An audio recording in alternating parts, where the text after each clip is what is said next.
இப்போ அந்த காலேஜ் படிக்கிற பாப்பாவிலேருந்து இதை பார்க்குற நீங்கள் வரையிலும் தெரிஞ்சுக்க வேண்டிய விஷயம் நிறையவே இருக்குது. அதில் முதல் விஷயம் என்னன்னு கேட்டால், கத்தி படத்தில் தளபதி விஜய் சொல்லுவார், உயிரே போனாலும் விவசாயத்தை விட்டுறாதீங்க அப்படின்ற மாதிரி சொல்லுவார். அதை தான் நான் உங்களுக்கு சொல்கிறேன். உயிரே போனாலும் விளம்பரத்தை மட்டும் நம்பிடாதீங்க. ஒருத்தவங்களுக்கு 70 வயசுக்கு மேலே ஆகும், ஆனால் சூப்பர் ஸ்டார் மாதிரி படி ஏறுவாங்க, பறப்பாங்க, பறந்து ஃபைட் பண்ணுவாங்க, எல்லாத்தையும் அடிச்சு பிடிச்சி அவங்களால எல்லாத்தையும் சாதிக்க முடியும், எல்லாத்தையும் ஜெயிக்க முடியும். எங்கே போனாலும் அவங்க தான் ராஜா. எப்படி? விளம்பரத்தில் மட்டும், சினிமாவில் மட்டும்தான். அது உண்மையாகாது. அப்படி இல்லையா, வழுக்க தலையில் கூட காடு மாதிரி முடி வளரும், இந்த ஆயில் பயன்படுத்துங்க. அது மட்டும் இல்லாத இந்த எங்களை நம்பி நீங்கள் 1 லட்சம் கொடுத்தீங்கன்னா அடுத்த மாதமே உங்களுக்கு நாங்கள் 2 லட்சமாக திரும்பி கொடுப்போம். இந்த மாதிரி வந்து பார்த்தா வாங்கிட்டு 1 லட்சம் சுருட்டி மூட்டை கட்டின்னு ஓடி போயிடுவாங்க. அதை கூட தாங்கிக்கலாம். ஒரு விளம்பரம் ஒன்று பார்த்தேன், ஒருத்தவங்க கலெக்டருக்கு படிக்கணும்னு ஒரு குட்டி பாப்பா ஆசைப்படுது. உடனே கலெக்டரே வராங்க. ஐயோ வேணாம், கலெக்டர் வேலைக்கு போகவே போகாது. ஏன்?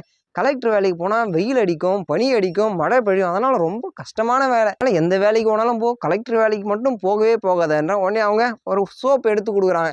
இந்த சோப்பை போட்டு நீங்கள் குளிச்சிங்கன்னா ரொம்ப சுறுசுறுப்பாக இருப்பீங்க, ரொம்ப ஆரோக்கியமாக இருப்பீங்க, அப்படியே மின்னல் ஒளி மாதிரி தகன்னு மின்னுவீங்க. அதனால் இந்த சோப்பை நீங்கள் பயன்படுத்திங்கன்னா கலெக்டர் வேலைக்கு போகலாம், கவர்னர் வேலைக்கு போகலாம், எந்த வேலைக்கு போனாலும் போகலாம் அப்படின்ற மாதிரி தான் ஏமாற்றுவாங்க. அதனால தான் நான் தொடக்கத்திலே சொன்னேன், இந்தியாவில் எதை நம்பவே கூடாது அப்படின்னு கேட்டால் விளம்பரத்தை மட்டும் நம்பவே கூடாது. அந்த மாதிரி தான் அந்த பாப்பா வந்து பார்த்தீங்கன்னா விளம்பரத்தை பார்த்து ஏமாந்துடுச்சு.